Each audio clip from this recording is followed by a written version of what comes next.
Poštovani gledalci, dobar dan i dobrodošli u Joker podcast Lutrije Bosne i Hercegovine. Nastupila je 2024. godina koja bi po svemu trebala biti godina sporta. Očekuju nas mnoga sportska dešavanja na najvišem nivou, a jedna od prvih koji je na rasporedu jeste 16. prvenstvo Evrope za rukometaše, koje se 10. do 28. januara održava u Njemačkoj. Tim povodom, a i u vezi sa neizbrisivim tragom kojeg je u poslijeratnom BH rukometu ostavio u svojoj karijeri, danas se družimo sa gospodinom Enidom Tahirovićem, jednim od najboljih rukometnih golmana koje je ova zemlja ikada imala. Enide, dobar dan,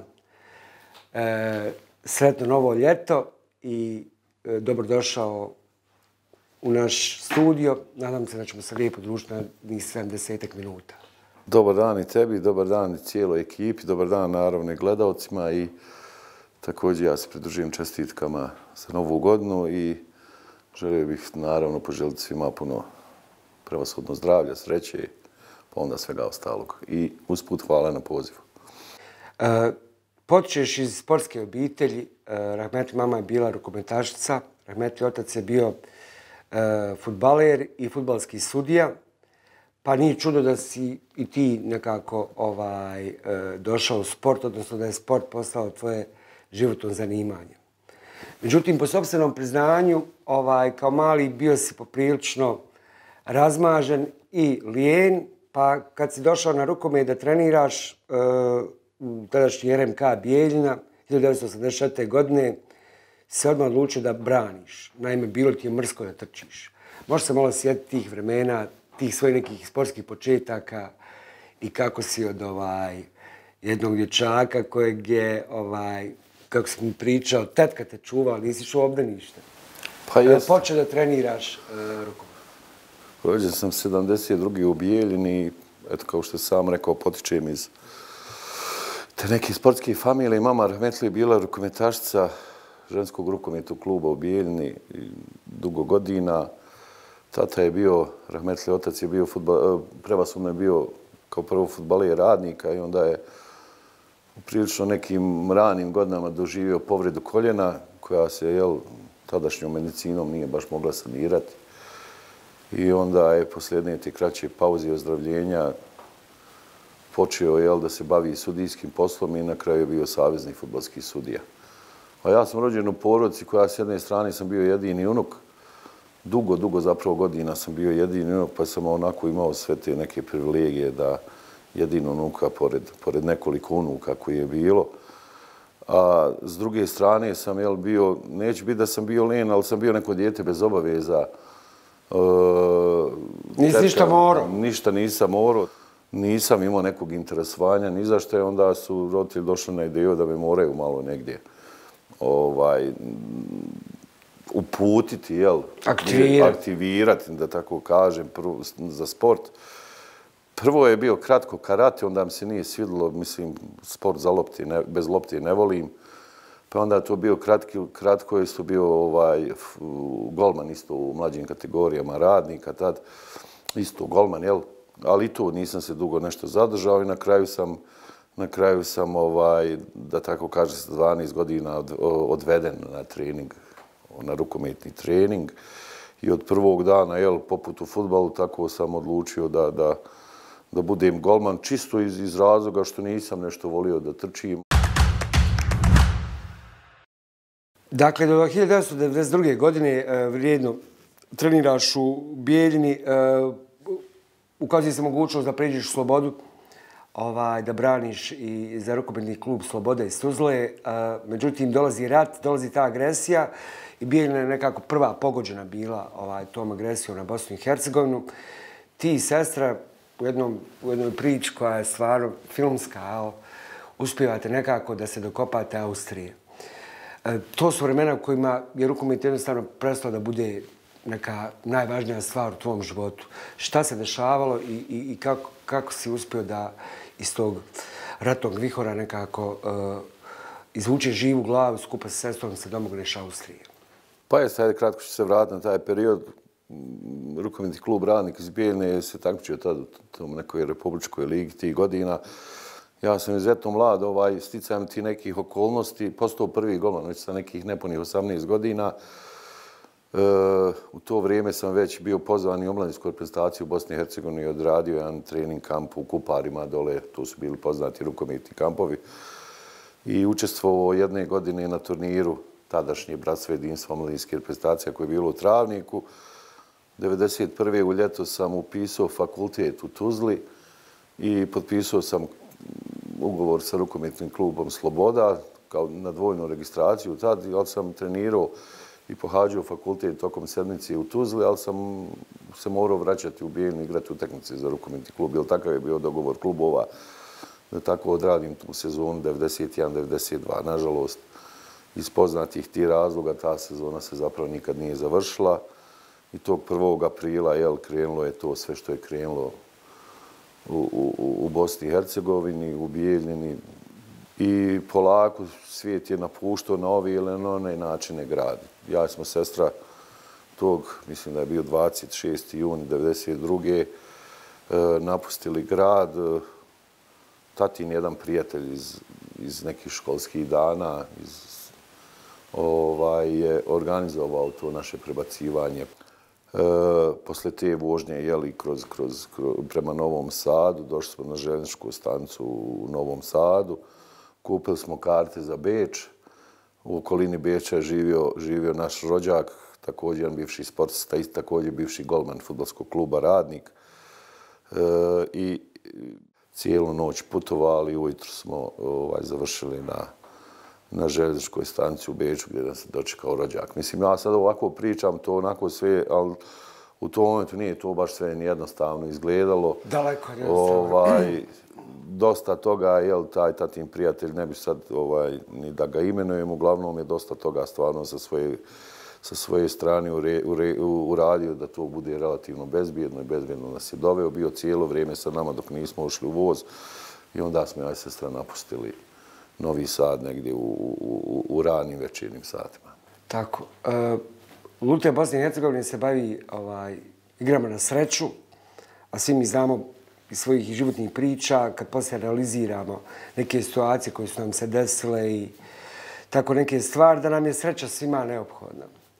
Koliko si ti imao sreće, a siguran sam da si imao, ali siguran sam da si u svojoj glavi posebno analizirao to što je tvoja tadašnja srednjoškolska ljubav, djevojka, današnja supruga Arijana, već prije tebe uspjela da, tako da kažem, pobjegne u Njemačku i što je u Njemačkoj bio tvoj, i već počeo sa radom jednom lokalnom niželigašu, tvoj prvi faktički rukometni trener Ibrahim Hamidović, Francuz.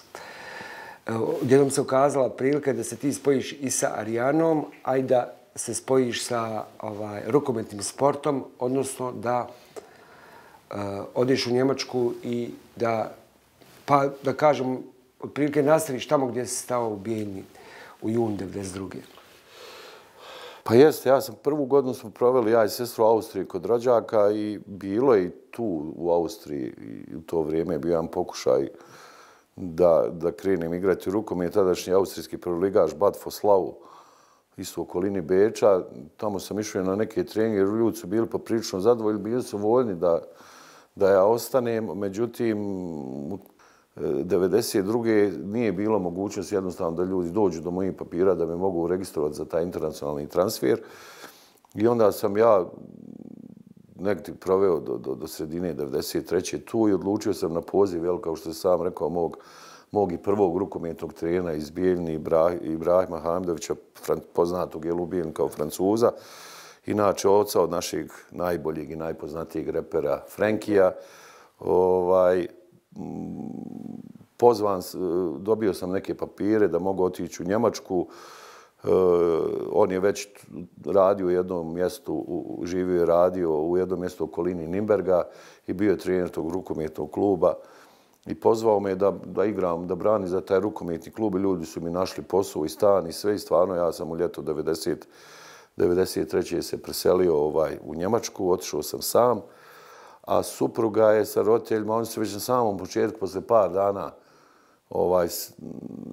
par dana u aprilu, kada se sve ono smirilo, dok je još bilo mogućnosti da se izađe relativno normalno iz Bijeljine, oni su otišli u Dortmund, jel, kod familije koji su tamo imali i ona je, jel, posle svega što se, jel, počelo dešavati, zapravo gdje se uvidjelo da će to puno duže trajati nego što su svi očekivali i ostala tamo. I ja sam relativno se brzo tamo adaptirao, počeo sam igrati, raditi u to vrijeme. Ona je bila u Dortmundu i onda te neke posjete, ja za Dortmund, ona za Nürnberg dole. I tako da smo posle godinu dana odlučili da se ona preseli kod mene, sredinom negdje 94. I otad zvančno, mislim, živimo zajedno, 95. smo u braku i dan danas imamo jedan srećan i fin brak, krunisan, jel, sa 2 sina. I sigurno, to su neka vremena gdje mi rukomet zapravo nije bio na prvom mjestu u životu, jel?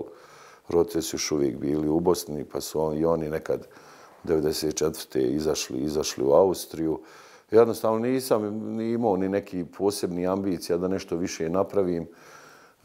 Sama ta neizvjesnost zapravo i života u Bosni, u Njemačkoj, jel, sa tom nekom vizom koja se stalno produžavala, pa gdje nisi mogao ništa ozbiljnije da planiraš u životu, jednostavno nije dozvoljavala za neki ozbiljniji akcenat na rukomet, tako da posle sam ja prešao i u Firt i branio sam i u Ansbachu u ekipi koja je bila četvroligaš, pa smo te godine, kad sam ja igrao, ušao u 3. ligu, tu mi je trener bio isto Milan Lazarević, jedan od rukometaša iz one zlatne generacije iz Minhena 72. I živjeli smo do neke sredine 98. kada sam se vratio za Bosnu. U momentima kad se baš i nisam morao vratiti, nisam imao neku tu situaciju da moram napustiti zemlju. Jednostavno sva ta neizvjesnost, iščekivanje koliko još me jednostavno natjeralo da donesimo odluku i da jedan dan kažem suprugu, mislim da je dosta i idemo mi nazad kući. Bez obzira što nismo dobili te papire da moramo se vratiti, jer je to bio već period kad je Bayern u kojem smo mi živjeli, pokrajina Njemačka, vraćala sve izbjeglice nazad, a mi nismo dobili još bili taj papir, ali sam ja jednostavno donio odluku da je dosta i da idemo nazad kući. Dobro, u tvojom slučaju sigurno ispostavit će se kao prava odluka, jer ti si, znamo, krajem 95. početkom 96. dolazi mir na ove prostore i počinje neki entuzijazam, razvoj životni, pa i sportski. Nekako si po povratku u Bosnu i Hercegovinu odlučio da bi mogao da nastaviš svoju rukometnu karijeru, da nisi izbliza dao sve ono što bi mogao.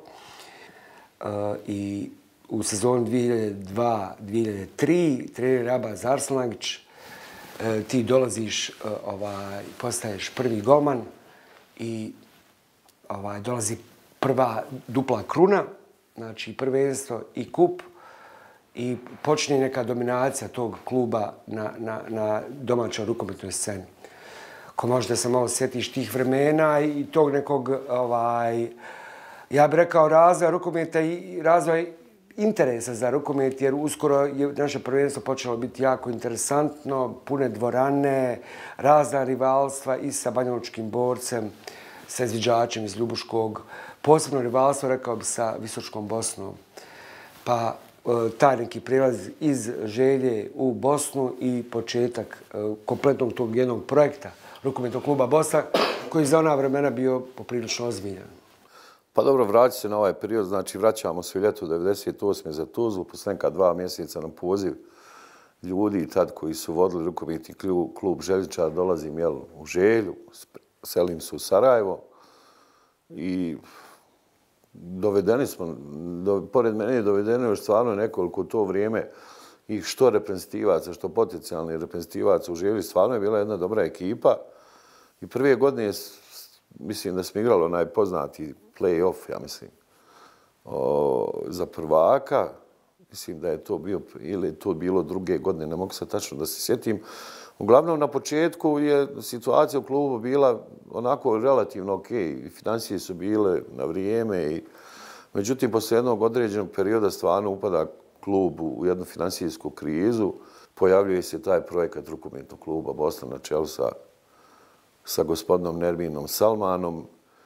dovođenje profesora Ake Arslangića na mjesto trenera, mene je još nekoliko reprezentativaca u to vrijeme u redove Bosne, gdje smo sa postojićim igračkim kadrom stvarno činili na startu već jednu ozbiljnu ekipu. Ubrzo se radu kluba, pored gospodina Salmana, pridružili se tu i gospodin Mirsad Purivatra i još neki sarajevski privrednici gdje su vidjeli jednu lijepu sportsku priču i priču koja je stvarno iz dana u dan postajala sve bolja, sve poznatija, sve kvalitetnija, sve ozbiljnija, interesantnija gradu i mi smo već u prvoj toj našoj godini osvojili duplu krunu sa profesorom Arslangićem. Kao što sam rekao, bilo je stvarno, jaka je bila liga, stvarno skoro svako kolo je bilo 2-3 derbija. Tu su pored nas i bio izviđač, borac iz Banja Luke, Zrinski je bio tad u to vrijeme, uvijek, tradicija Visočke Bosne, uvijek su bili ozbiljni. Uvijek neugodni Konjuh. Konjuh, Šivinice, izviđač, ja mislim da sam spomenuo, stvarno bilo jedno prvenstvo gdje nijednog momenta se nisi smio opustiti. Posle toga dolazi do odlaska profesora Arslangića, razloga ne znam ni dan danas, dolazi Kasim Kamenica na mjesto trenera. Tom prvom titulom smo izborili plasman u kvalifikacije za Ligu prvaka koji smo i ostvarili pod palicom Kamenice. Mislim da smo imali u kvalifikacijama za Ligu prvaka Holandije Alsmer. Nismo poprilično lagano pobijedili u tom nekom duelu i po prvi put smo se kvalifikovali za Ligu prvaka. Mislim da su pored nas u grupi bili Skjern, Ademar, Leon i Kielce. Sezona 06-07, 2006-2007, kada smo, pored ponovnog učešća u Ligi prvaka, kroz pobjede protiv Povaške Bistrice, tog našeg konkurenta u grupi Lige prvaka, pored Portlanda i Vesprema, ostvarili 3. mjesto i pravo da nastavimo na proljeće igranju u evropskim kupovima, odnosno kupu kupova i sve to tom legendarnom utakmicom, odnosno legendarnim utakmicama u polufinalu protiv Hamburga, gdje stvarno mislim da smo prušili u tom momentu više nego dostojno otpor jednom evropskom velikanu već u tom momentu kojeg smo i u Sarajevu pobijedili u onoj legendarnoj utakmici. Tamo također poprilično dugo, neki 52-3 minute, držali se dobro u suđenje rumunskog para Dini Dinu. Nažalost, malo smo poklekli zadnjih 7-8 minuta. Mislim da je rating Hamburga odlučio pri nekim odlukama u tim posljednjim minutama koje nisu baš išle nama u korist i ispali smo, ali to je bio za to vrijeme jedan ogroman uspjeh klubskog sporta u Bosni i Hercegovini, pogotovo rukometa koji igrati polufinale tadašnje Kupa kupova, pobijediti jednog Hamburga koji je stalno, to ponavljam, u Sarajevo došao u jednoj seriji od 23 pobjede za redom i izgubili su ovdje od nas u jednoj, pa mogu reći, rovovskoj bitki sa vrlo malo golova. Da, legendarna utakmica 20-18 rezultat za Bosnu. Da se vratimo prije toga šta je bilo. U četvrtfinalu ste igrali protiv Skopskog Vardara. Trener je bio Veselin Vujović. Sjećam se da je došlo solidan broj skopskih navijača, odnosno navijača Vardara na utakmicu. Ta utakmica, kao i sve utakmice koje si nabrojao sa Vespremom, Portlandom, ovdje u Skenderiji pa i u gostima, su bili posebno u Skenderiji praznici rukometa, pune dvorane, vaš neki otpor koji je, ovisno kako kojoj utakmici, bio veći ili manji, ali sve su to bile. Znalo se kad Bosna igra Ligu prvaka da će uvijek dobiti dvije ekipe koje su pune vrhunskih svjetskih igrača i koje, ko voli rukomet, dovoljno mu je da dođe, da vidi te igrače uživo. Vi ste odlično iskoristili tu opciju da vam je predstavnik Slovačke bio u toj grupi sa Portlandom, španskim i mađarskim Vespremom, pa dobivši i tamo i u gostima i u Skenderiji ste osvajali to 3. mjesto. Meni posebna utakmica ta s Vardarom jer se tu nekako lomilo, oni su imali sličan neki projekat kao i Bosna i vi ste uspjeli da bez većih problema dobijete te dvije utakmice. Međutim, oni su nastavili taj projekat i 10 godina nakon te utakmice u četvrtfinalu Kupa pobjednika kupova su postali prvaci Evrope. To sad neke ozbiljne priče, mislim, ozbiljni novci ulagani svo to vrijeme, ali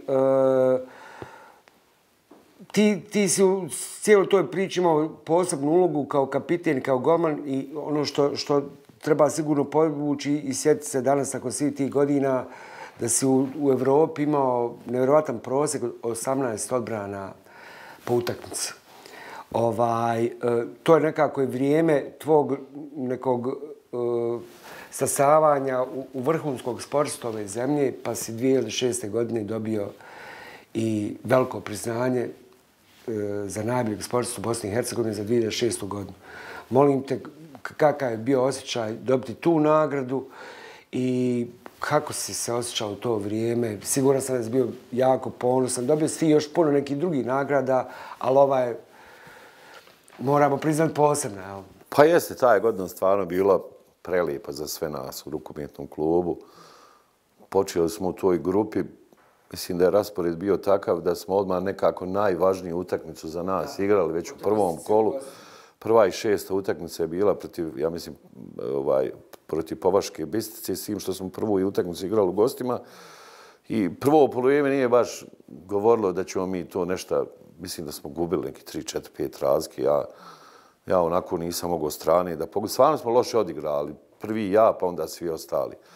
Međutim, u drugom polovremenu stvarno, kada je izašla neka druga ekipa, sve što nam se događalo u prvom polovremenu, odjednom smo počeli zabijati, odjednom smo počeli igrati odbranu, odjednom sam počeo ja nešto da branim i na kraju mislim da smo 33, 32, ako se dobro sjećam, pobijedili i na neki način već ostvarili svoj taj plan, odnosno to treće mjesto da možemo... Koje vodi u kup kupova. Koje možemo i koje smo samo na kraju potvrdili kroz tu zadnju utakmicu u Skenderiji kada smo ih ponovo dobili.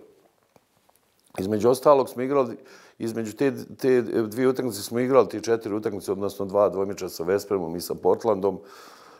Portland se Ivanu Balčevu, Grinecom, Svensonom na golu, Lozanom. Ratko Nikolić je tad bio pivot, isto jedan u tom vrijeme, reprezentativac Srbije, jedan od najboljih pivota. Mislim, to je ekipa koja je bila sami vrh evropskog rukometa. Mislim da smo u jednom momentu, ako se dobro sjećam, 5 razlike vodili u Skenderiji. Mislim, znalo se da neće moći izdržati, ali to je bio samo pokazatelj da smo jedan određen period mogli da se nosimo i sa takvim jednim ekipama, sa tim imenima. Odigrali smo također pobjede sasvim 2 korektne utakmice protiv Vesprema, koji je već tad bio jedna ozbiljna ekipa sa Štervikom, sa Džombom, sa Lazarovom. Velika. Da ne govorim o njihovim budžetima i našim.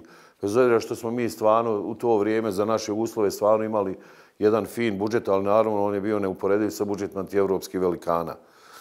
I onda dolazi to nastupanje u kupova na proleće. Prvo smo, mislim, Hasloma, Norveška, prošli u 2 utakmice i onda dolazi taj Vardar sa legendarnim Veselom Vujovićem na mjesto trenera. Dvomeč gdje smo, već je tad je to situacija u rukometnom klubu bila na tom nivou da smo na Vardar išli u Skoplje išli to jutro sa čarter letom na utakmicu. To je sad neopisivo da je jedna kod nas, dobro, u Pamplonu se išlo isto čarterom, u Oslo se išlo čarterom isto.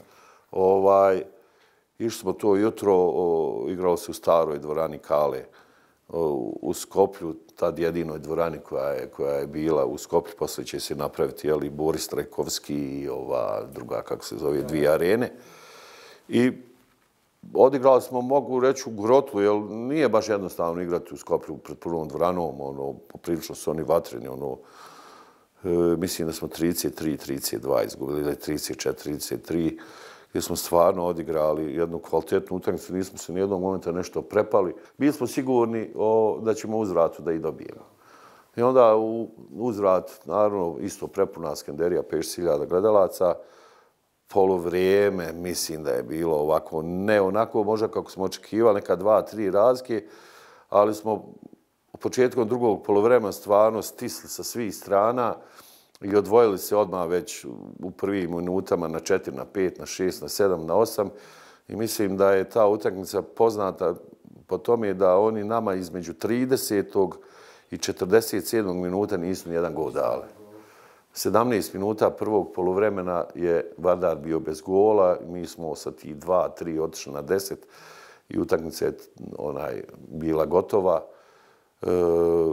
Naravno, bila je fešta, ali ja mislim, ne bi ja sebe tu izdvajao, to je stvarno ekipa je bila jedna dobra klapa. Predvođena stvarno Haldom na trener koji nam je bio i trener i otac i stvarno imali smo jedan poseban odnos sa tim čovjekom. I jednostavno i on se tako prema nama odnosio da si ti morao da igraš 300%. Jednostavno je taj čovjek svojim odnosom, svojim znanjem, svim onim što je on nama pružio, zasluživao da mi igramo 300%. Dakle, pao je taj Vardar u četvrtfinalu, došlo je polufinale i utakmice sa HSV-om, sigurno top utakmice što se tiče klupskog rukometa u Bosni i Hercegovini nakon rata pa sve do današnjih dana. Teško da će se ikad više i ponoviti. Međutim, ti na privatnom planu, odnosno na tvom planu tebe kao sportiste dobivaš najveću moguću nagradu, znači postaješ najbolji sportista Bosne i Hercegovine 2006. godine. Pa jest, to je bila godina koja je bila onako baš poprilično uspješna, što se tiče samog kluba i mene u sve te igre za klub, naravno tu dolazi igre za reprezentaciju gdje sam također i kao kapiten pružao dobre partije i sve se to kruniše tom nagradom za sportistu godine u izboru nezavisnih novina i ja sam proglašen za najboljeg sportistu u Bosni i Hercegovini, a kolektiv rukometnog kluba Bosna je proglašen za najbolji sportski kolektiv. Mislim da su to bile nagrade, ajde neću reći za svojino, ne volimo svoje pričati, ali mislim da je ta bila onako poprilično zaslužena, da smo odnijeli tako brojne nagrade. Ja sam pored te nagrade još te godine osvojio nekih još 10-ak minimalno nagrada. Jedna koju uvijek rado spomenem je nagrada od Sportskog saveza Bosne i Hercegovine koja je nosila ime Mirze Delbašća i ona mi nekako stoji, bez obzira na ovu nagradu, sportiste godine, ona mi nekako stoji na najvidljivijem mjestu u stanu, ta nagrada nosi ime našeg najboljeg sportiste svih vremena, košarkaške legende, ne samo kod nas, nego svjetske košarkaške ljudske legende Mirze Delbašća, tako da sigurno je da je ta godina onako nekako bila poprilično uspješna i što se tiče tog sportskog dijela i što se tiče tih samih nagrada koje sam stvarno u toku ta 2 mjeseca nekako na proljeće jednu za drugom dobijao i naravno da mi je bila izuzetna čast i zadovoljstvo što se to događa. Dolazi 2007. godina, završava sezonu sa Bosnom, svi ti uspjesi i ukazuje se interes iz slovenačkog tada prvoligaša, rukometnog kluba Cimos Kopar. Ekipa koja te tražila i koja je u nekom posebnom razvoju sa dobrim budžetom, sa momčadi u kojoj ima nekih igrača iz ovih prostora, Damir Doborac, dosta slovenačkih reprezentativaca. Ukazuje se prilika da ideš vani, tebi 35 godina, međutim nemaš nekih dilema da li trebaš ili ne. Na tvom primjeru se možda i najbolje može potvrditi stara istina da su golmani kao vino. Što stariji, to bolji. Ti sa 35 godina odlaziš u Sloveniju, Kopar, grad na moru, znači slovenačko primorje, sve ti nekako paše i počneš odlično da braniš i u toj ekipi. Kako je bila ta slovenačka priča? Pa jeste već u ranu proljeće te 2007. sad više ne znam ni godine. Ja još uvijek igram za Bosnu, to je ona godina tih uspjeha. Već polako stvara se interes za nas igrače, nekako među prvim igračima za koji su pojedini klubovi iskazali interes, sam bio ja. U tom momentu se pojavljuje, mislim da je to bio negdje februar, kraj februara, već polako interes rukometnog kluba Cimos i još 2 evropske ekipe. Od te 2 evropske ekipe, recimo, jedna je bila Portland San Antonio. Iz samog vrha evropskog i svjetskog rukometa. Znam vrlo dobro ti razgovora i Davor Dominiković, hrvatski reprezentativac koji je tad igrao u Portlandu, je bio nekako zadužen ispred kluba da pokušava da me nagovori da pređem u Portland. Znao je da imam još te neke ponude, ali međutim ja sam se odlučio za Cimos iz Kopra. Ni dan danas ne znam tačno razloge zašto sam se odlučio. Uglavnom, mogu iskreno reći da je ta ponuda Cimosa bila zapravo najslabija finansijski. U odnosu na Portland i ovo još I tad je bilo nešto govora i za Gumersba i svašta nešto. Bilo je tu u opticaju nekih klubova, ali ja se opredjeljujem za Cimos iz Kopra. Čisto je tu grad na moru, Damir je već bio tu nekoliko godina, blizu je relativno kuće. Fiksni ugovor je, kažem, najslabiji od svih ponuda, ali bile su tu neke premije dogovorene fine, ali premije ti ne može niko garantovati, jer ne znaš kako će ekipa igrati tu sezonu. I ja mislim da tačno u vrijeme naših utakmica protiv Vardara potpisujem ugovor sa Cimosom iz Kopra. Od 1.7. te godine postajem član Cimosa. I pored mene je dovedeno stvarno još nekoliko reprezentativaca. Došao je Bojan Skoko, Draško Mrvaljević, crnogorski reprezentativac, mislim da je tad došao iz Španije. Matijaš Brumen, desno krilo, tad prvo u reprezentaciji, dolazi iz Ljubljane. Praznik, Denis Buntić je također bio tu već prije sa Damirom. Mislim, i sklapa se, fali nam Makedonac samo da bude ex-ju sa domaćim Slovencima. Stvarno smo dobro funkcionisali kao kolektiv i sami start te uprave prema nama je bio takav da uopšte nisu stavili neki ogroman pritisak, neki rezultata. Da morate nešto da moramo nešto ovo, nešto ono, nego na tom početnom nekom sastanku kad smo se okupili, kad smo došli svi, doselili cijelu Kopar, stvarno svi stanove dobili. Jednostavno godina za pamćenje i samo još falo ti rezultati. Upravo dolazi sa molbom, mislim, to je bila molba, eto, ne bi bilo loše, tad je Slovenija davala dvije ekipe za Ligu prvaka i eto oni su nama rekli kao stvarno nije neko moranje, ali mi bi stvarno bili prezadovoljni ako vi možete da budemo drugi, eto da se klub kao kvalifikuje za Ligu prvaka. A prije toga godinu dana Cimos je, ja mislim, kroz kup, da li su učestvovali na Final Four te godine, ne znam kako, uglavnom se sticajem neke okolnosti kvalifikovali za Evropski kup, za kup EHF. I mi smo stvarno počeli onako sezonu izuzetno dobro, rezultatski, plus nastup u tom kupu EHF. I kako stvarno iz kola u kolo mi smo sve postajali ozbiljniji. Ozbiljniji smo mi sad protivnik Celj koji u tom momentu, pored Velenja važi za Celje i Velenje, pa onda svi ostali.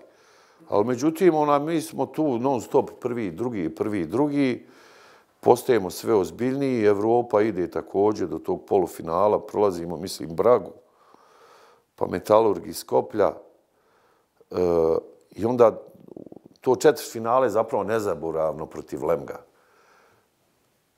Lemgo, mi nekako kad je sad bilo izvlačenje za taj Lemgo, nama bilo drago što ćemo ispasti od prave ekipe, mislim, mi nismo na jednom momentu... Tako je, Bundesligaš, pa hajde da se Jel dolazi tu sad Lemgo, to je 2007. Proljeće, Lemgo sa 5 svjetskih prvaka dolazi. Jel su u januar 2007. Njemci u Kelnu bili svjetski prvaci. Dolazi Kaufmann, Kerman, Lichtlein, pivot Price, Mimi Kraus, srednji bek, plus Logi Gajerson, islamski reprezentativac, Cerbe, Štefan, mislim, ekipa tu, tim svijeta. I nama drago, drago nam je svima u klubu, jasno da nemamo mi tu šta tražiti puno. Hajde već ako ispadamo, da ispadamo od prave ekipe. Ali međutim, prva utakmica u Kopru je, mislim da je u 11. minut bio ovako 10-1 za nas. Furiozan start. Ali nije to bio furiozan start da se ja sad nešto odbranio, pa oni, pa mi. Nego jednostavno, možda sam imao 1-2 odbrane za 10 minuta, oni su pravili tolike teške greške. I prvi 10 minuta izgleda kao da smo mi Lemgo, a oni zapravo cilju su zamijenjene uloge. I naravno, nije to moglo sad tih 60 minuta sve to tako da ide. Meni je to bilo jasno, sad su oni počeli smanjivati, ali mi se držimo. I ulazimo u zadnji minut, Uroš Rapotes, kapiten, fula kontru i oni u rekund sa sirenom smanjuju na 5. Ali međutim, sad malo, mislim, događa se utakmica između te dva Lemga, dvije te subote, događa se utakmica u srijedu protiv Velenja, derbi kući koji mi dobijamo, ali ja povrijedim lakat na toj utakmici. I putujem sa ekipom i uopšte neizvjesno bio moj nastup na tom uzvratu, ja nisam nijednog momenta trenirao, ali mi jednostavno putujemo da ispadnemo. Mi ne vjerujem i dalje da mi možemo upašćemo u mašinu, samljeće nas i to je to. Outsider ipak. I nismo mi nešto lagano. Valjda je to što smo mi to tako lagano otišli bez nekog pritiska, to valjda urodi plodom na kraju opušteno igraš i stvarno sve ti ide.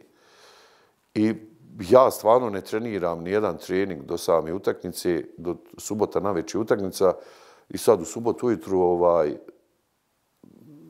sastanak ja, doktor, fizioterapeut i predsjednik kluba, sastanak na moju inicijativu gdje ja njima saopštavam da želim da igram večeras i da pripreme sve što se treba pripremiti, ta poznata blokada u sportu. Injekcija. Da mi daju injekciju u lakat i ja želim da igram, ali da se oni slože s tim, ja nemam problem. U slučaju da ja sad tu pogoršavam povredu, da nije do mene. Ako ću ja sad možda pauzirati 10 dana, a zbog ovoga ću pauzirati mjesec, da moraju akceptirati to. Dobro, oni pristaju na tvoje uslove. Ja, jel oni žele to ili ne žele, ja sam spreman da igram po tim uslovima. To je jedini put da sam igrao po tom blokadom na utakmici. A Lemgo, branio sam ja dobro i prvu utakmicu. Ali su oni, kad su nas došli da obiđu na trening, oni su vidjeli u dvorani da sam ja sa strane da ne treniram.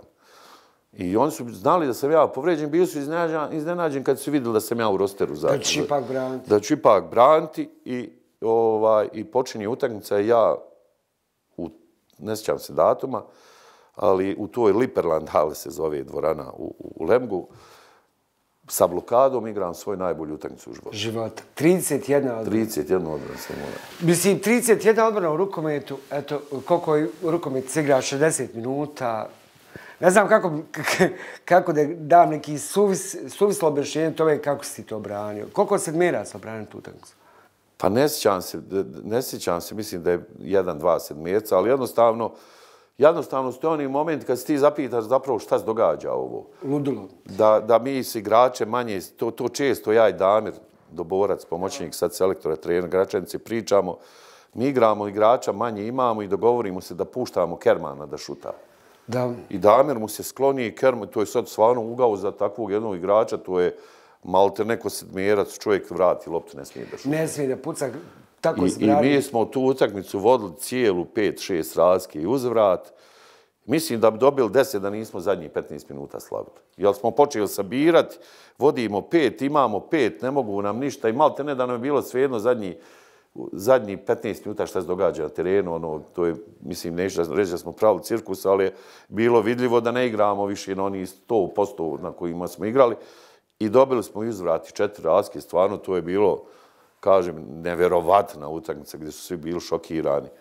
A eto, meni se dogodi da svoj najbolju utakmicu u životu odigram. Pod blokadom, to se šteta što nema, nisu uspjeli nekako da dođeš do tog snimka. Pokušavao sam posle, i Lemgo iskazao interes, tadašnji trener Markus Bauer, s kim sam i danas odličan prijatelj, čujemo se. Sam ga posle, kad sam prešao u Gepingen, zamolio da mi proba naći negdje u klubskoj arhivi tu utakmicu, ali nije mogao naći nigdje.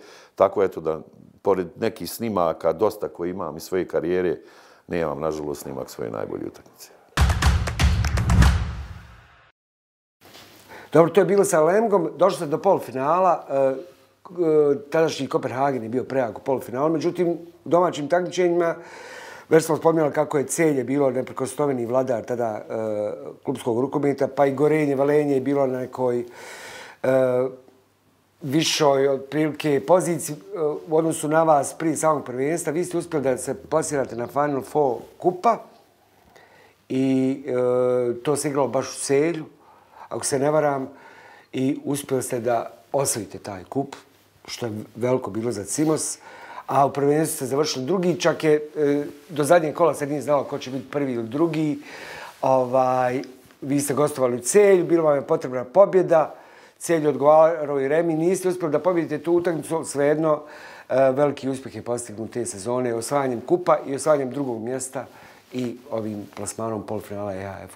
Pa ta Evropa se završava protiv Kopenhagena, tad je bio početak onog velikog projekta tog Kopenhagena, već puno danske reprezentativaca i oba puta smo izgubili po 4-5 razlike obje utakmice. Međutim, bili su stvarno svi u klubu prezadovoljni tim našim evropskim nastupom. Takmičenje u kupu smo dogurali do Final Fora i Final Four je u Celju bio. Celj je bio organizator i naravno da su mogućnosti, odnosno šanse za osvajanje kupa stvarno teške u Celju kao domaćinu. Ekip koja je već tad imala jedan ogromni evropski rating. Ali međutim, mi smo igrali prvo polufinale u subotu protiv Trima iz Trebnja. Bili smo prilično lagano, neki 7-8 razlike, to prvo polufinale.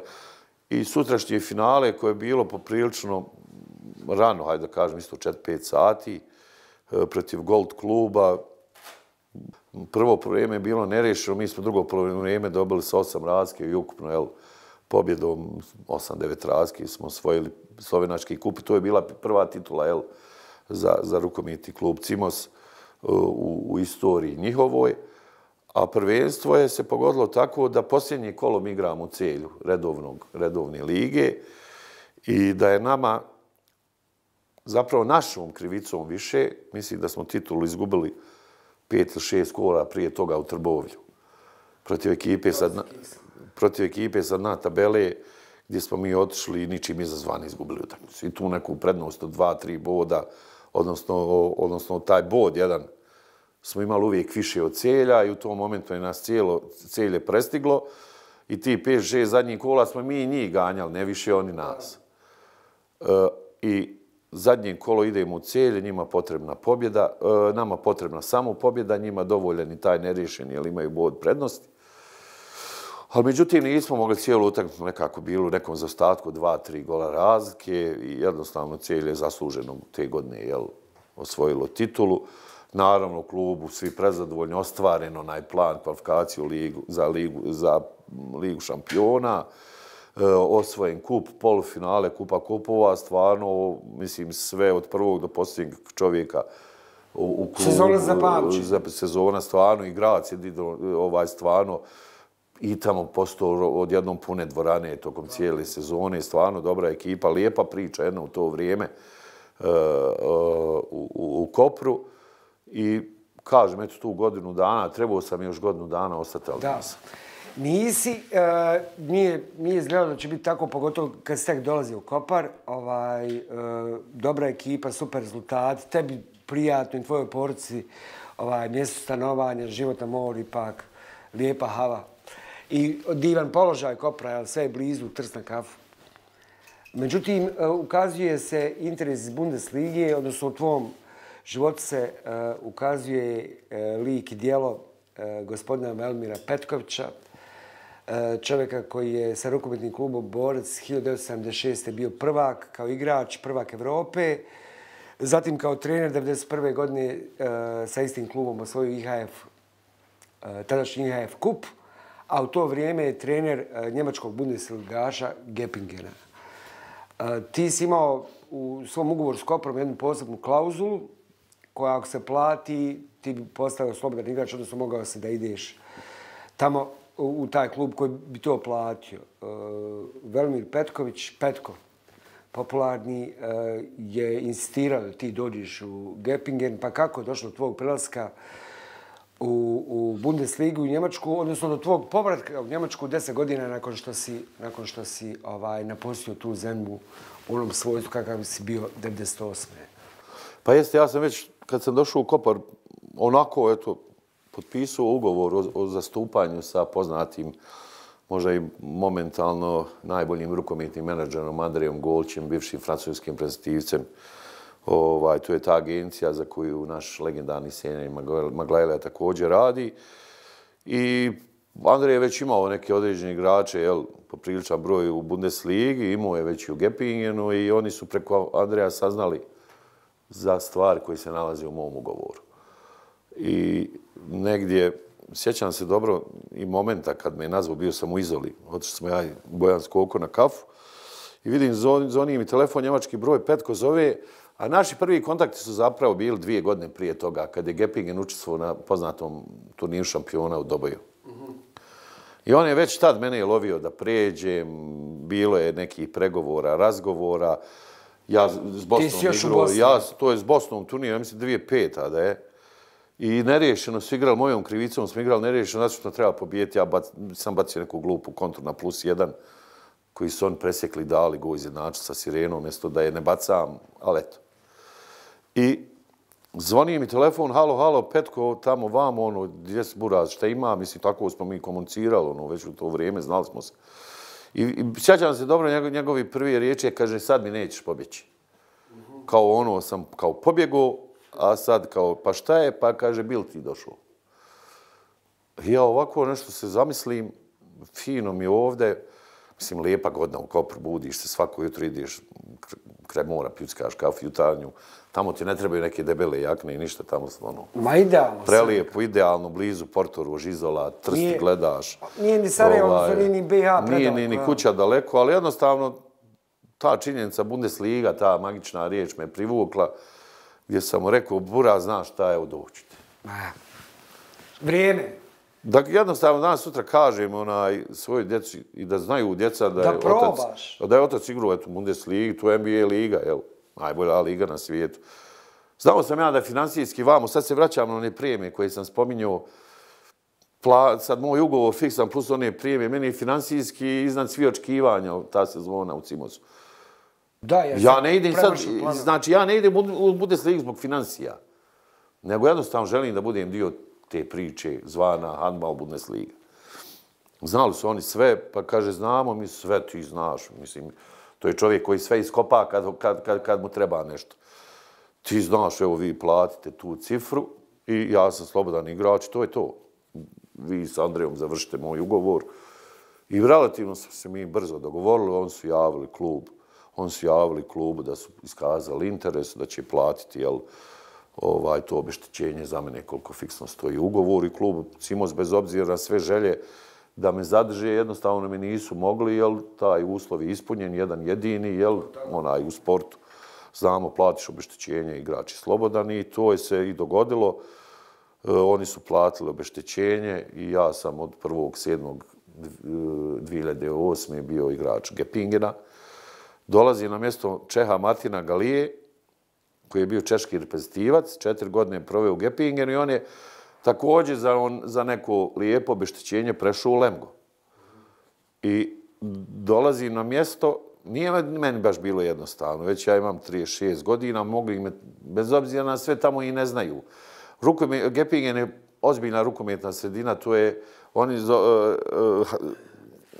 Handball Hauptstadt, rukometni glavni grad, jer u to vrijeme Göppingen bio jedini grad u Njemačkoj gdje su muškarci i žene igrali u prvoj Bundesligi. Znači, i cjelokupna priča... A od sportova, izvinite, te prekidam, samo je rukomet. I cjelokupna ta priča o sportu u gradu, neki 100.000 stanovnika se vrti oko rukometa. Postoji taj fudbal i košarka i sve postoji, ali jednostavno samo se o rukometu priča i čeka se naredna utakmica. Rukomet je na najvišoj sceni. Jeste, a Göppingen je tradicionalni njemački prvoligaš koji je nekad zajedno sa još 11 klubova i osnovu Bundesliga. Da. I bio je tamo nekih 60. godina osvajač i to kupa šampiona i šta ti ja znam.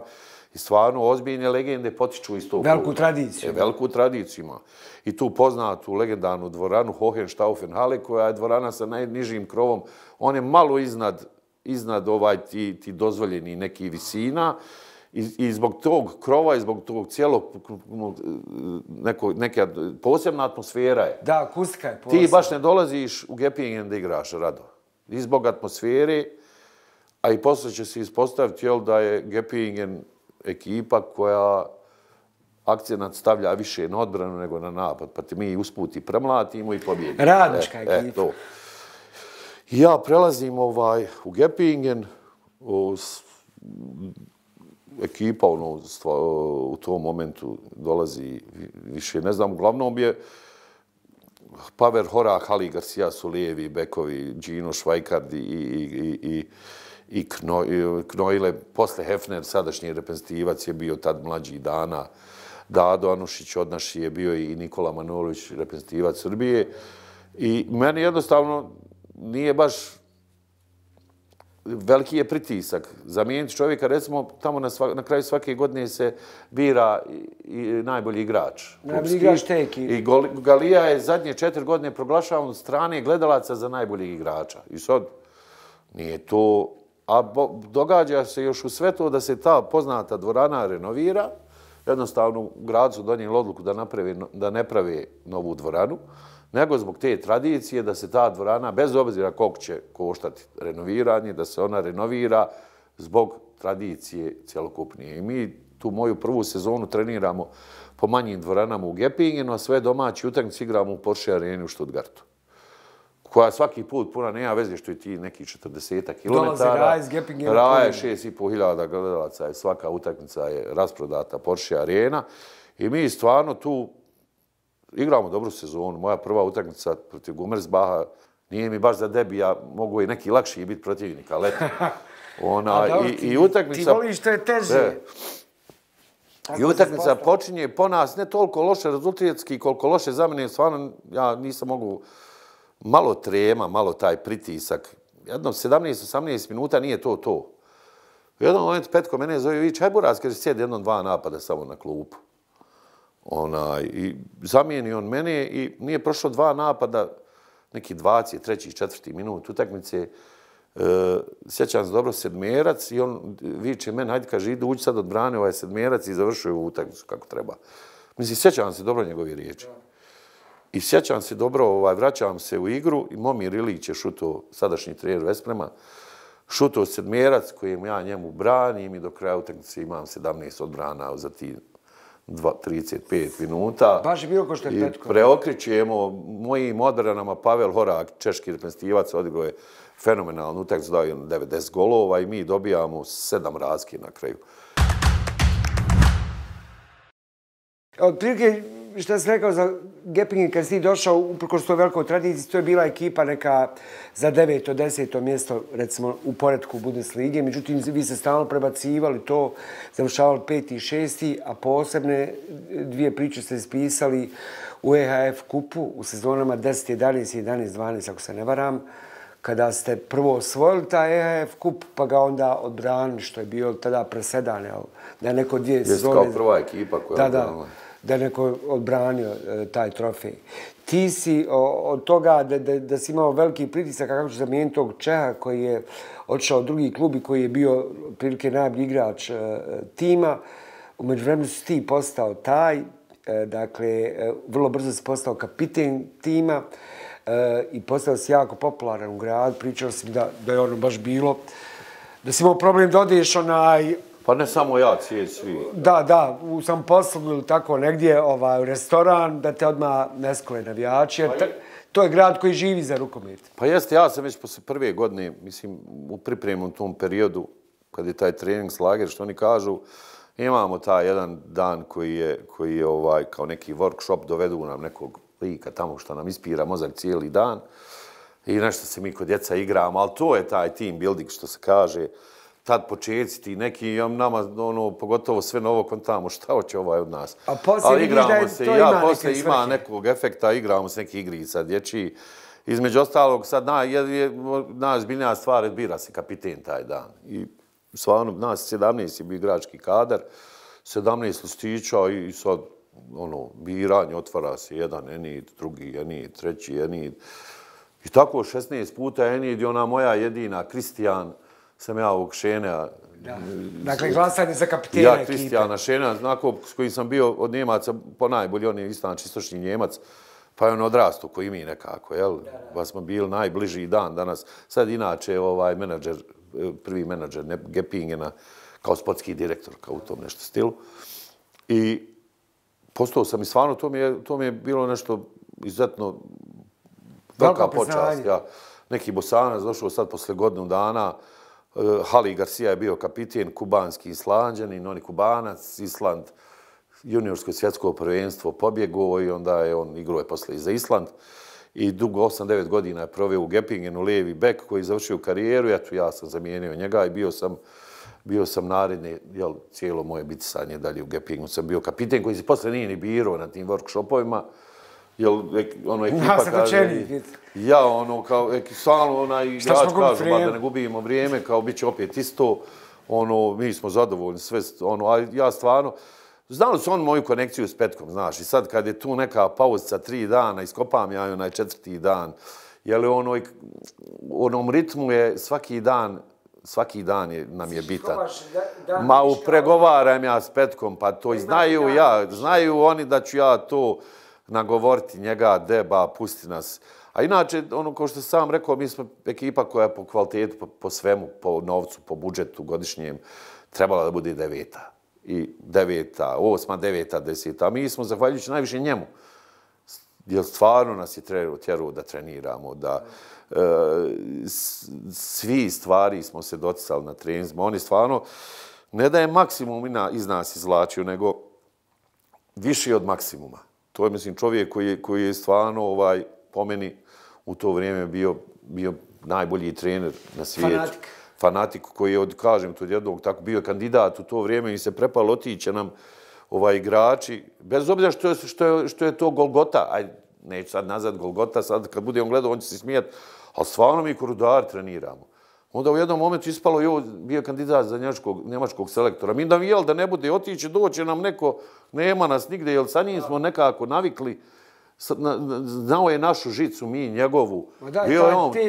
Bio on poprilično strog, kad izgubi se, bude on kritičan, bez obzira na tvoje te neke odbrane dobre, ako nisi zadovoljan.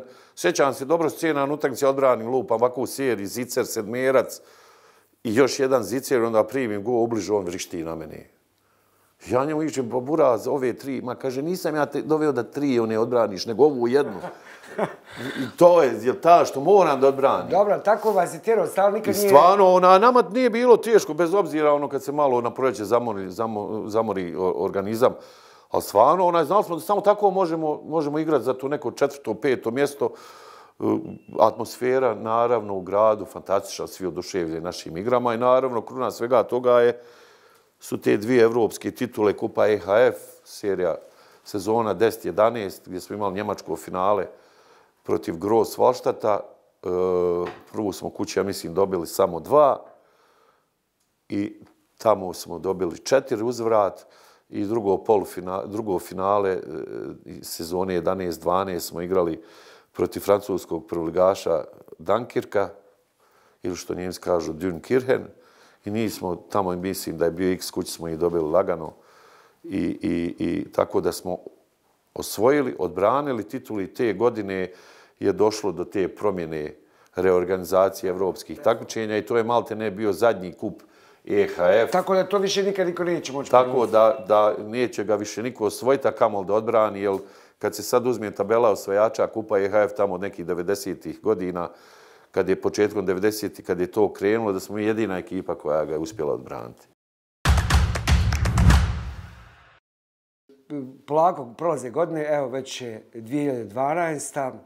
u tvojoj priči i dolazi odjednom do interesa slavnog HSV-a, tad još uvijek top njemačke i evropske ekipe, prepune velikih zvijezda, ti potpisuješ na pola godine, odlaziš na pola sezone u HSV. Kako je došlo do tog angažmana i kako je bilo dijeliti slačionicu sa zaista velikim zvijezdama, jednim od najboljih igrača u to vrijeme u svijetu? Pa jeste, moje igranje prvo u Gepingenu, da se vratim uopšte kako je došlo do tih ugovora.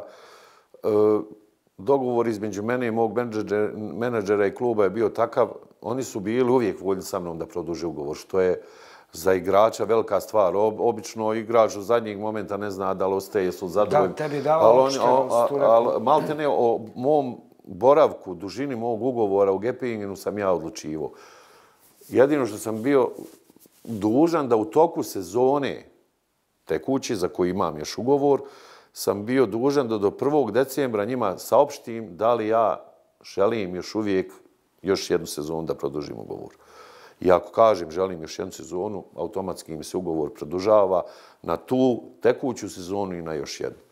Jer sam ja sa njima rekao da je tako najbolje da sam u tim nekim igračkim, odnosno da sam već u godinama, već ja imam 40, da ne znam ja kad ću se probuti jedno jutro i skontati dosta je ovoga. Da sad boli i da se ne možeš. I da ja sad to njima ne saopštim u aprilu, maju, a oni nemaju kad će naći zamjenu za mene.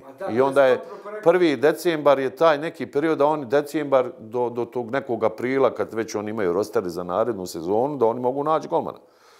I ja sam tog 1. decembra 2011. godine saopštio da do sredine 2012. godine imam ugovor i da ja završavam karijeru. I tako je bilo, oni su međuvremenu našli zamjenu. Ja završavam sezonu, osvajamo taj drugi kup EHF sa Gepingenom. Meni u junu predstoje još 2 utakmice baraža sa Njemačkom i završava se moja rukometna karijera. Tako je planirano. Prvu utakmicu igram u Porsche areni protiv Gummersbacha, malo prije što sam spominjao, a zadnju utakmicu u Njemačkoj igram u Porsche areni protiv Njemačke. To je nekako tako bi se zatvorio krug. Da prvu i tu posljednju utakmicu u Njemačkoj igramo na isto mjesto. I vratio sam se kući, odigrao te 2 utakmice, poslije se vratio u Njemačku da se razdužim stan, preseljenje, bla, bla, bla. I sjećam se dobro, reprezentacija okupila tadašnji hotel Sarajevo, sadašnji hotel Ibis. Tu smo bili smješteni i jutarnji trening, vratili smo se iz Skenderije ili Zetre više, mislim, ne znam sad, nije bitno gdje je bio, mislim da smo u Zetre. Skenderije nije bitno. U Zetri je bila utakmica? U Zetri je bila utakmica i negdje smo, ja sam 12, pola 1, u sobi sam u hotelskoj, u 1 je kao ručak i zvoni meni mobitel, zove Mimi Kraus, njemački prestijoc, inače dobili smo dan danas prijatelj. I Mimi onako priča gdje je Buraz, šta ima, mislim svi oni to Buraz koriste. Znaju on dobro ovi, pogotovo što se s nama druže, znaju dosta riječi. Pogotovo one ružne, jel? Pa dobro, koji su... A kod Njemaca je takav sistem, i to se meni sviđa, da sad ako neko traži od njega moj broj telefona, bez obzira ko to bio, on mu neće dati broj telefona moj dok mene ne nazovi i ne pita. I njega je Martin Schwalb tražio broj trener Hamburga. Pitao ima li moj broj, on rekao imam, ali moram nazvati Nidar. Njegov trener. Ja ih pitam, kaže treba broj telefona, Schwalbu treba tvoj broj telefona da mu ga dam. Pa što ćemo moj broj telefona? Pa kaže, pa trebaš nam. Pa šta rekao, treba, Mimi, ono objavljeno kraj karijere, tam i u Njemačkoj i ovdje i sve i to. Pa kaže, znaš da je Jogi Bitter povrijeđen, znaš, minimalno je pola godine i mi nemamo golmana drugog. Kao i trebaš nam, eto vidi šta ćeš, kako ćeš, hajde daj mu broj telefona. I stvarno nije prošlo, samo što smo prekinuli, zove Martin. I tako i tako pričam situaciju.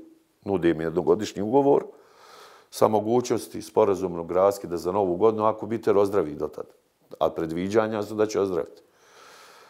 I nudi mi čak i mogućnost da ja umjesto sredinom jula dođem 10. augusta da preskočim pripreme. Da imaš duži odmor. Da imam duži, da ja malo trčkara. Mislim, sve mi daje samo da ja pristanem. Ali ja, bez obzira na sve, u tom momentu ne mogu baš da mu odgovorim. Bez obzira ko zove, šta zove, ja njega zamolim da me sutradan u to doba nazove, ja ću mu saopštiti. Ja želim sad sa svojom suprugom da porazgovaram. Mislim da joj kažem, jer imali smo mi sad jednom... Jer ona misli da je gotovo, kraj karijere. Da imamo mi već neke planove druge, da sad se to odjednom sve mijenja. I kupili smo mi, počeli smo kuću da pravimo na Igmanu i sad jednom mora ona tu da sa tim radnicima, da deverati mjeseci, nema mene. Da, mijenja se plan s korijena. I još ti neki stvari koje smo se izdogovarali, a to već je Marković bio selektor, već je to se malo nešto pročulo. I zamolim ja njega posle večere da ode na brzinu dostavno i tako ja saopštim suprugu i ona kaže, znaš, Teni, da što se mene tiče, ja, Boga mi, niti ću trčati, niti ću putovati, niti će mene lopte pogađati. Zna, ona je već polako sad zna ona te relacije, zna ona je to veliki klub. kaže, ako ti imaš stvarno želju i volju, mi nemamo ništa protiv. Ona i sin, mislim, sin, ona pogotovo. I hajde ja nešto malo razmislim tamo vamo, zove Martin sutradan i kažem, ja Martina, eto Martin, rado ću da vam pomognem, jednogodišnji ugovor, ali eto, ja bih volio ako bude sve to u redu, da ja odradim koliko treba i Vičo nema nikakvih problema o tom potom. I krenula je taj sezona, tu smo sezonu Ligu prvaka igrali. Te godine smo osvojili Ligu prvaka u finalu. Ali međutim, decembar je taj već polako, Jogi počinje sama da trenira, ja i Bojtler, švedski reprezentativac, branimo. Ja sad više branim nego što sam planirao. Ja sam stvarno došao tamo da budem rezervni golman, da dodajem vodu. Čim se on oporavi, ti imaš kad se on oporavi, ideš ti završiti. Ja, da Bojtler, ako se umori malo, da ga ja odmorim, ono kad je 10, peškir, voda, to meni, ali međutim, ja sad stvarno, pa prvi golman skoro. Prvo kolo, sjećam se, Kruč, svašta ja 60 minuta branim. A Bojtler opet, ne možeš bolje kolegu imati. Ma on kaže, samo ti buraz, i njemu valjda više do ovdje. I onaj kaže, ma ja sam ti brani. A i on je već u godinama bio tad. I počeo je tako u decembru Jogi da se polako vraća i u Lemgu. Mislim da je bio 18. decembar. Je nešto i ušao i odbranio dobro. A prije toga smo mi već počeli da razgovaramo gdje sam ja iskazao želj da bi ja volio sa novom godinom. Bez obzira, on mene ostavljaju do juna. Kao mi nemamo nikakav problem tebe ostaviti. 12. na 13. tu da završiš. Ja na ljeto, znači oni mene ostavljaju na period od nove godine do juna. Ja imam ugovor. I sjećam se dobro, nedelju zvonim telefon, vidi Petko me zove. I sad šta će sad Petka? Ja, klasičan naš razgovor, Jesse Buraš, ti ima, evo, bla, bla, bla, oni igrali u Flensburgu, izgubili. Tu veče prije. Evo, vratili se, sad sletili nešto. Ali ja vidim nešto je on mi, nije on mene jednako nazvao, znaš, ja znam ja njega već. Pa rekao, Buraš, gdje gori, hajde više, reci, šta je, gdje gori? Trebaš. A znaš, kaže, jučer na zagrjavanju, Ručman koji je sa mnom branio tu zadnju sezonu, on je ostao, došao je Mrkva je došao, ja. Mrkva je što je sad u Kilu došao. Mrkva i Ručman su par. Ručman, kaže, na zagrijavanju slomi šaku. Vada neku da nešto puče koštica neka. Pa dobro, rekao, šta sad ja imam s tim? Pa kaj mogao si mi pomoći ove 3 utakmice do nove godine. A sad je to moguće u Bundesligi, danas za jedan klub, sutra za drugi.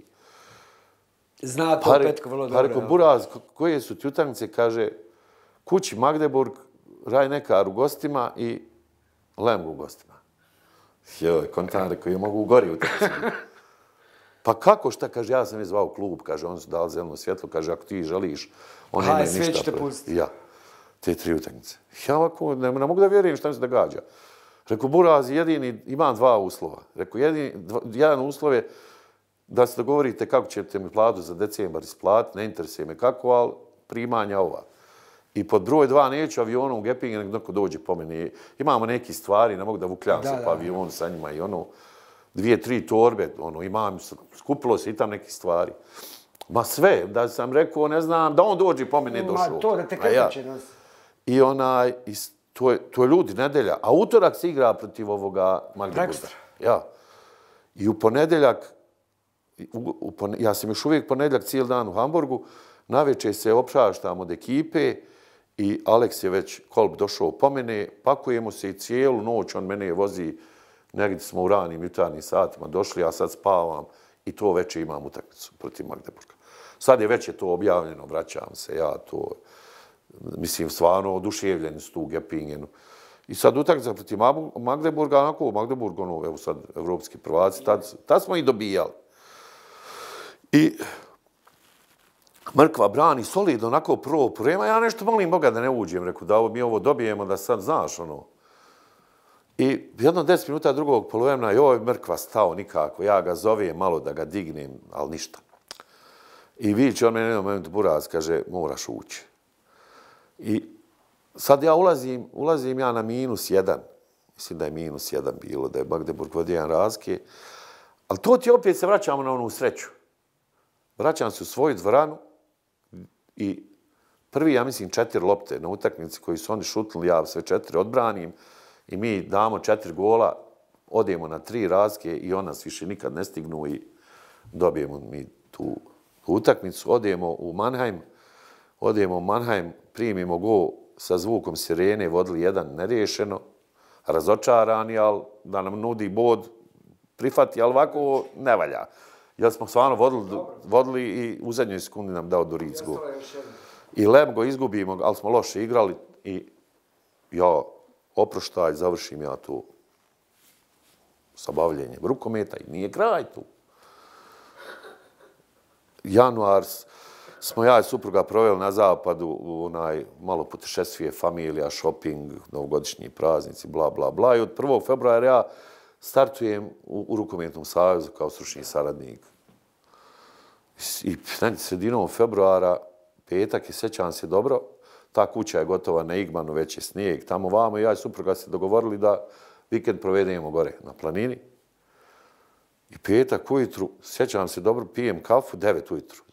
Joj, zvoni telefon, ja ovako pogleda Petko. Znači, ljudi, mjesec i 15 dana se pomakao nisam. Ja sam završio karijeru, pobacuo sve. Ja, vi se fino ispoznavljali. Imam ja još uvijek svoje patike, imam svoj onaj stednik za ruku što sam koristio. Imam i onaj štitnik, jel? Znaju svi da si završio karijeru. Je, svi znaju. Ali Petko? Svi znaju. Zvoni meni telefon, ja ovako, sjećam se tadašnji generalni sekretar Smajo Karadžić Mirza, ono što je bio Muzurović, direktor reprezentacije, i ja, i rekao, vi Petko me zove, ja kako se javi, joj, isti glas konda. Česi Buraz, rekao, evo, rekao, petak, rekao, malo savjet, pa ću posle gore, vikend ćemo pa šta, pa rekao, gdje ste vi, šta si, kaže, gdje si ti, šta si? Kaj evo me u Stuttgartu na aerodromu sjedim, letimo za Bilbao, pa iz Bilbao u Logronjo, taj kup Euroliga. Igrali smo, dok sam ja još igrali smo tamo jedno lijepo mjesto, Logronjo. I, pa dobro, rekao, kakva je sto, ma šta je? U međuvremenu nešto oni nisu bili s tim Mrkvom zadovoljni, pa je doveden Slovenac Prošt. A Mrkva je, ja mislim, u Balingenu završio, a Ručman ostao u kući s temperaturom, opet Ručman. I opet fali golman. Pa rekao, šta ti ja sad tu imam s tim?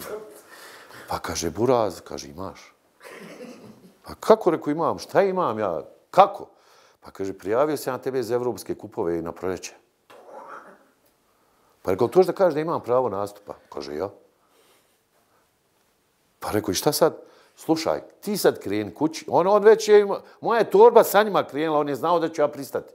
On su spakovali moju svu kompletnu opremu sa mojim dresom, sa svim i povezli. Kaže on, ti samo kreni kući, nazvat će te Alex Kolb, taj što organizuje, on će te reći kako letiš, a ti, kaže, samo baci patike, sve te čeka. Sve te vamo čeka.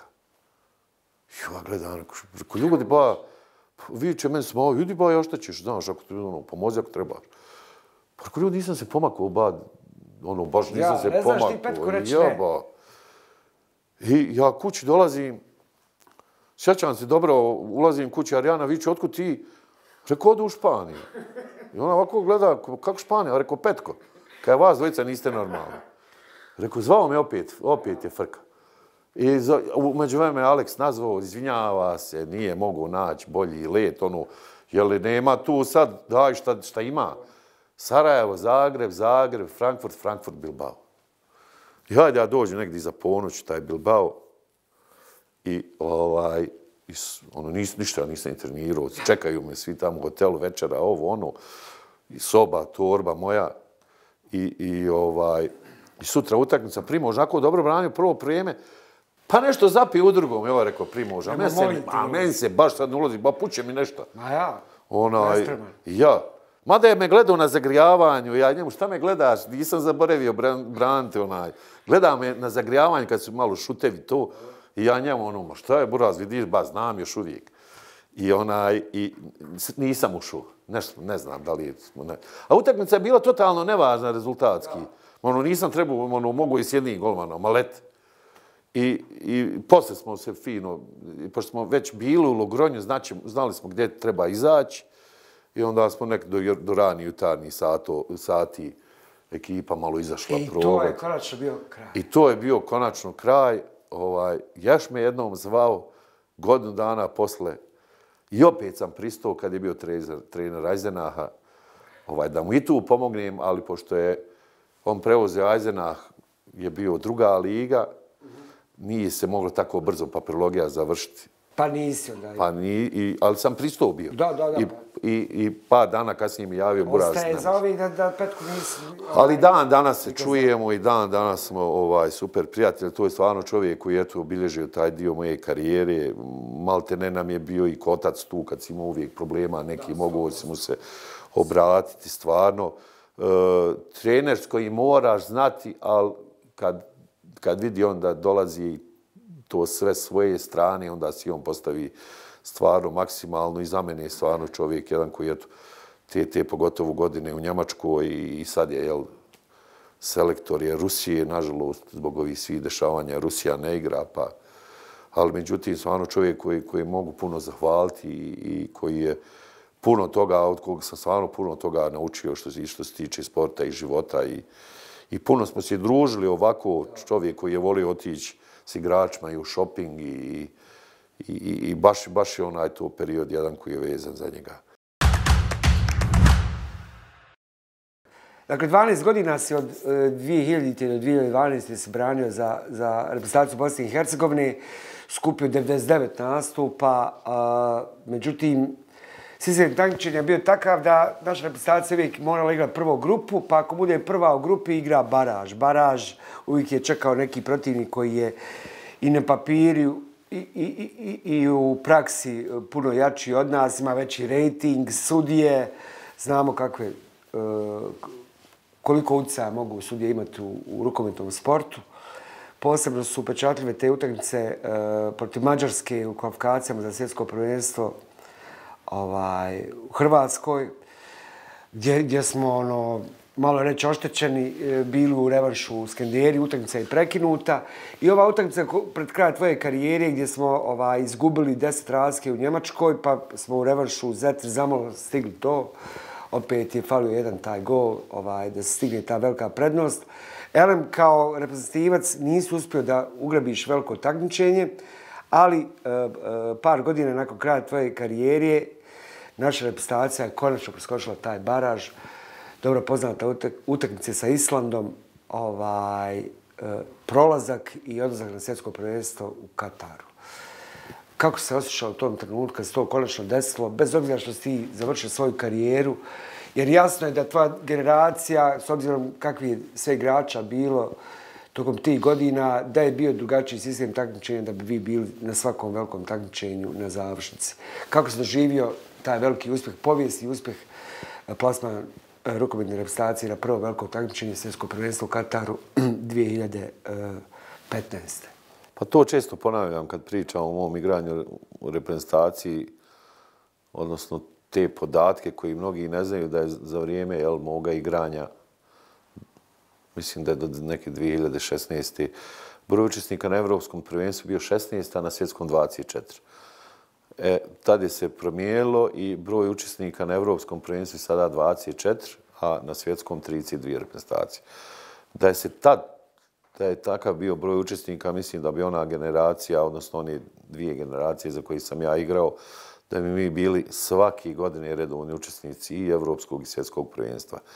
Recimo, samo kvalifikacije za Evropsko prvenstvo tad je samo prvoplasirani išao na Evropsko prvenstvo iz grupe. Sad ide i prvoplasirani i drugoplasirani i čak 2-3 najbolja treće plasirana idu na Evropsko. Evo, recimo, iz naše grupe sad u Njemačkoj je otišla Crna Gora koja je bila na trećem mjestu. Pa i naša reprezentacija na primjer dva Evropska kao treće plasirana. Jedna od te 2-3 najbolje treće plasirane ekipe. A kad je svjetsko uvijek, sad nema baraža. Sad idu prve dvije, prije moraš da pobjediš, nemaš šta nekog.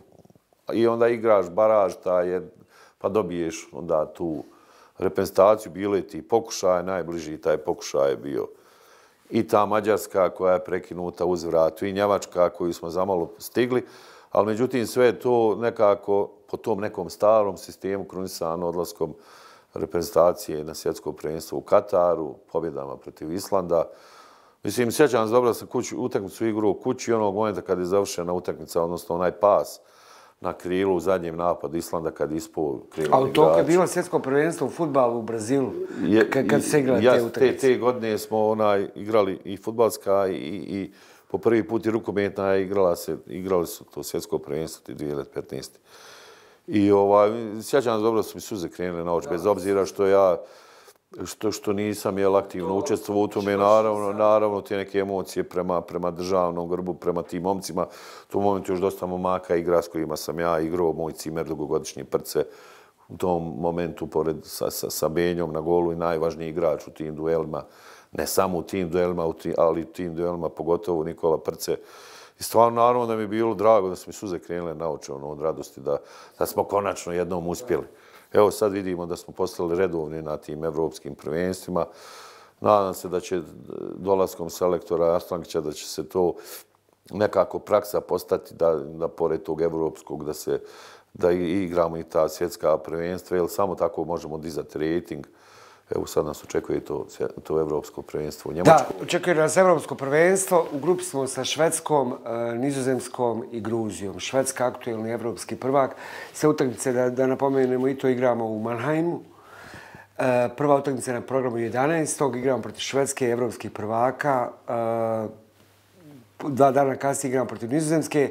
Reprezentacije koja je u posljednjih godina doživjela jedan procvat, postaje sve više i više jedna ozbiljna rukometna sila. I posljednje kolo 15. čini mi se, igramo protiv Gruzije, reprezentacije koja je po rejtingu ispod naše. Mi još uvijek nemamo pobjedu na tim završnicama i otprilike kako stvari stoje, ono čemu bi se trebali nadati je da konačno ubilježimo tu jednu pobjedu. Sistem takmičenja je takav da su 6 grupa po 4 ekipe, po 2 prvoplasirane idu dalje.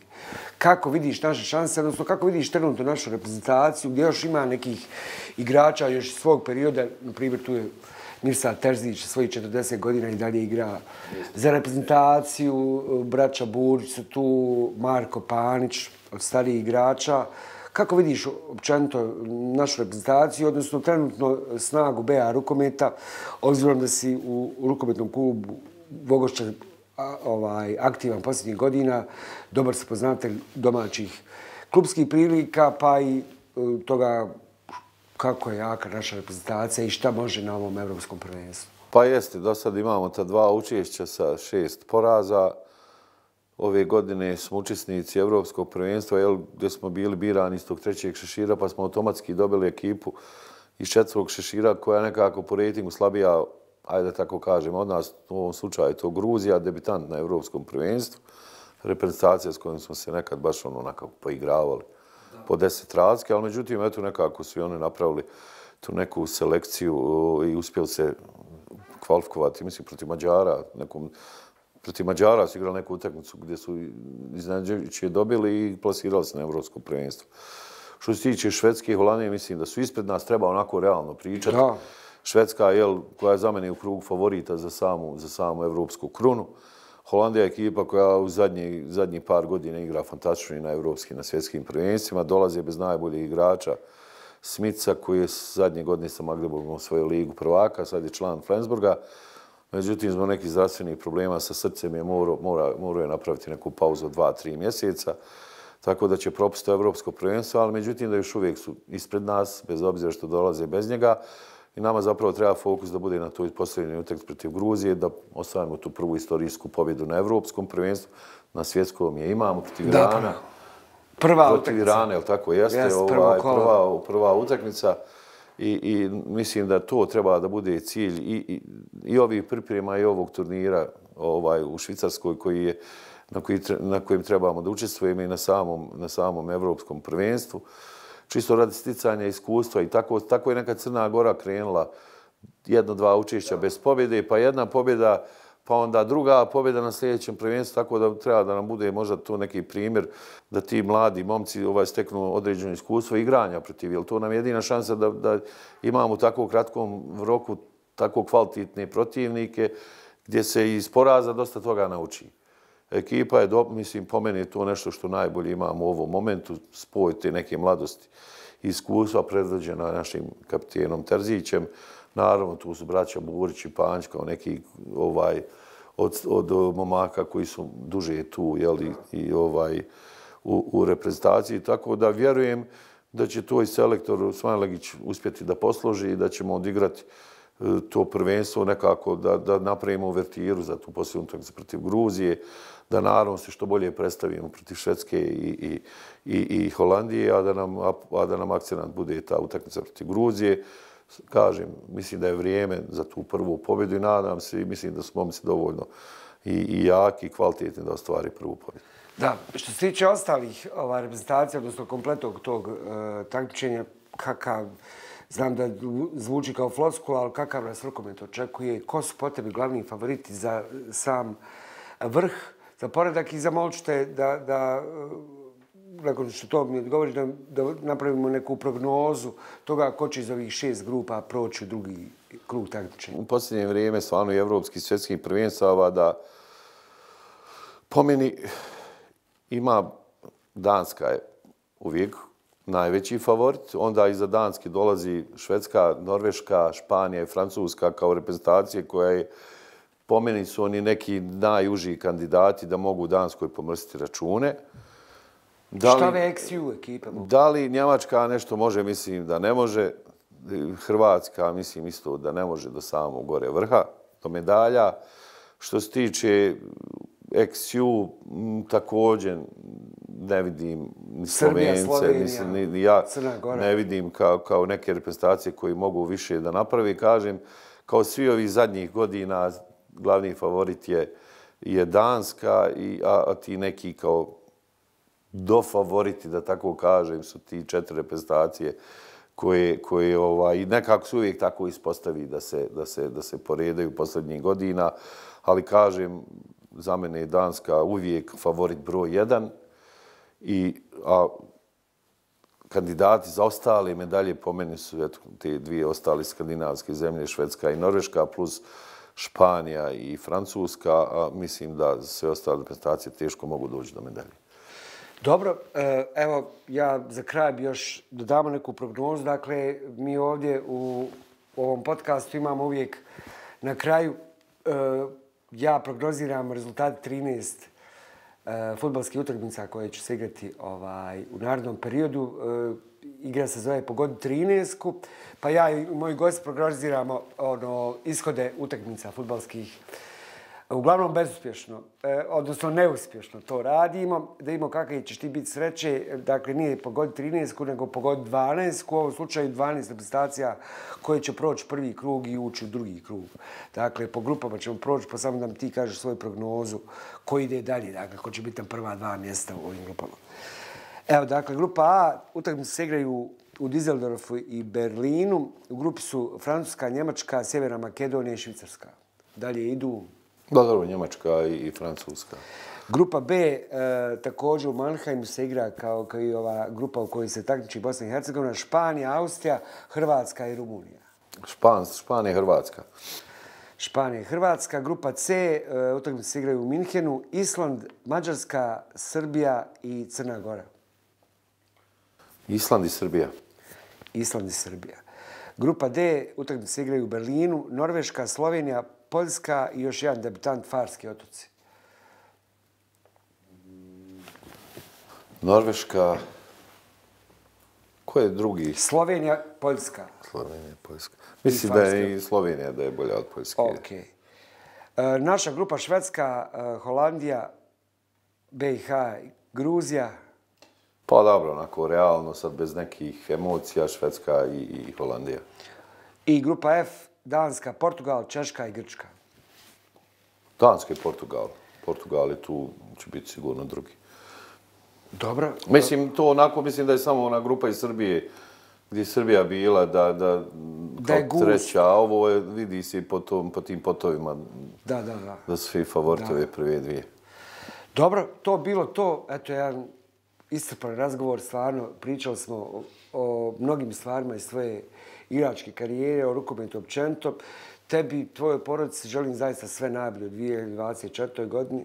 Želim svim ljubiteljima rukometa da u narednih 19 dana od 10. do 28. januara uživaju u ovom evropskom prvenstvu. Nadamo se da će biti vrhunskih mečeva i našoj reprezentaciji svakako želimo svako dobro i eto da se upiše ta istorijska prva pobjeda na evropskim prvenstvu. Hvala i tebi na pozivu i na ugodnom razgovoru i naravno svima također ja želim sve najbolje, a posebno momcima na evropskom prvenstvu da stvaraju sve ono što su zacrtali. Tako i za sami kraj imaš jedan poklon od naše produkcije. Pričali smo o sreći, koliko je potrebno, koliko je u tvom slučaju, u tvojoj karijeri, u tvom životu bila neophodna da bi postigao to što si postigao. Evo, Lutrija Bosne i Hercegovine ti poklanja špil srećki pod nazivom Blago. Pa eto... Supruga moja nekad kupuje te grebalce. Taman za Arijanu, onda da i nju obraduješ, nadamo se da će biti uspjeha, da će ovdje biti nekakvih dobitaka, pa eto tako da se, ako ništa drugo, malo obogati trpeza tokom praćenja ovog evropskog prvenstva. Hvala još jednom. Evo, izvoli, Eride, i hvala ti još jednom. A ona će se sigurno obradovati. Ona s vremena na vrijeme kupi Ove grebalce, nešto gre, ali maksimum bio do sada nešto da zamijeni, jel ima ta zamjena. Super, hajde, bit će bolje i to sigurno, bit će sigurno nekog dobitka, siguran sam u to. Hvala Eride još jednom. Sa nama je bio Eni Tahirović, dragi gledalci, sve najbolje vam želimo i vidimo se nekom drugom priliku. Sada je vrijeme za novu 13-ku i novih 13 pokušaja da se bude fudbalski precizno. Da vidimo kakve smo sreće ovaj put. Rizespor Bešiktaš 2. Real Madrid Atletico Madrid 1. Barcelona Osasuna 1. Sivaspor Galatasaray 2. Sevilla Alaves 1. Marseille Strasbourg 1. Chelsea Fulham 1. Newcastle Manchester City 2. Monza Inter 2. Manchester United Tottenham 2. Milan Roma 1. Lens PSG 2 i Everton Aston Villa X. Toliko i živjeli.